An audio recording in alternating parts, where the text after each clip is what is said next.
All right, welcome back. So last time we planned out our skill, right? We basically drew up the blueprint. Well, now it's time for maybe the most critical phase, actually building it, testing it, and then iterating, making it better and better until it's a tool you can really count on. Okay, so let me ask you this.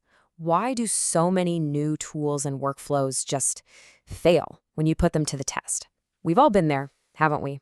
You build something kind of complex, a new workflow or a cool tool, and for you, it works perfectly. But then, the moment someone else tries it, or it hits a slightly different real-world problem, bam, it breaks. It's super common and honestly super frustrating. But what if there was a better way to go about this? See, the source material for this whole explainer, it reveals this professional-grade secret that completely flips the script on how you should test. It's all about tackling the hardest part first. All right, let's get into this core idea. We're calling it start small, win big. Instead of trying to build a skill that can handle every single possible thing from day one, which, let's be real, is like trying to boil the entire ocean, you just focus on mastering one single challenging drop of water. You know, this whole micro to macro approach, it gives you way faster feedback, and it totally leverages Claude's ability to learn right there in the moment, in context. By nailing one tough problem perfectly, you're not just making a little bit of progress, you're building a rock-solid foundation that you can confidently build on later. So getting that foundation right is absolutely crucial, and that all starts with testing your triggers. You have to be super clear about when your skills should fire up and, maybe even more importantly, when it absolutely should not. So what are triggers? Well, they're the specific phrases, tasks, or conditions in a user's request that tell Claude, hey, use this skill now. Think of them like the on-ramp to the highway for your skill. If that on-ramp is vague or poorly marked, you're either never going to get on the highway or you're going to get on going the wrong way. They have to be crystal clear. And this illustrates the idea perfectly. Look at this. For a Project Hub skill, it's clear it should trigger for set up a new workspace.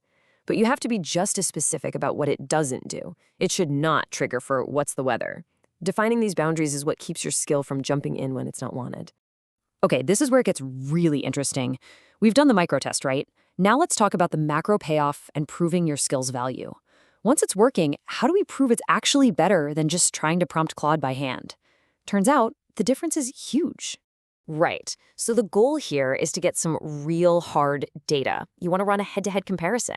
How does completing a task with your shiny new tested skill stack up against trying to get the same result without it? The difference? Well, it's pretty dramatic. And the numbers from the source material are just, wow, they're so compelling. Just look at how inefficient the manual without skill approach is. You've got 15 back and forth messages just to get one job done, with 3 failed API calls along the way. But that's not even the big one. Look at the tokens. Yeah, 12,000 tokens. That is a ton of context and processing power being burned on a single task. A well-designed, well-tested skill can handle that same job so much more efficiently. And this is exactly why this matters. This isn't just about having cool numbers on a chart. A tested skill doesn't just work. It saves time, it slashes errors, and it makes everything dramatically more efficient. This is the kind of concrete evidence you can take to anyone to show the value of what you've built. Okay, let's shift gears and talk about solving common pitfalls.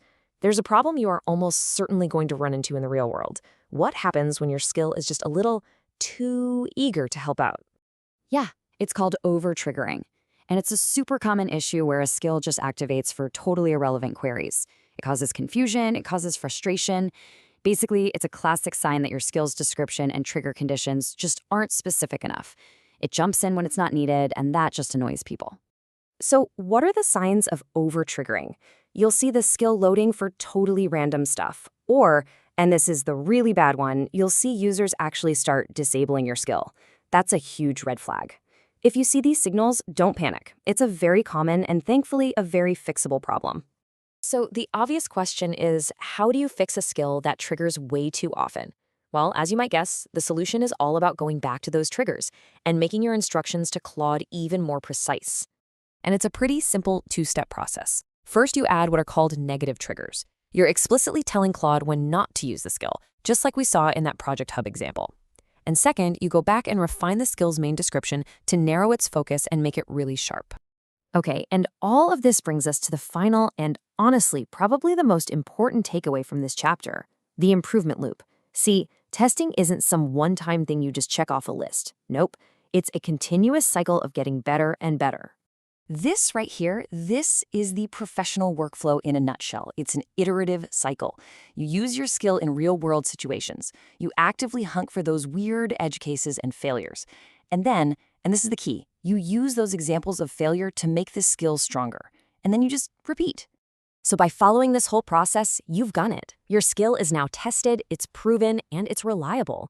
You've turned a good idea into a genuinely robust tool that people can actually count on. But what's next? That really is the big question, isn't it? Now that your skill is ready and rock solid, how do you share it with your team or your organization, or maybe even the whole world? We're going to cover everything you need to know about distribution and sharing in Chapter 4, so make sure you're subscribed so you don't miss our next explainer. I'll see you then.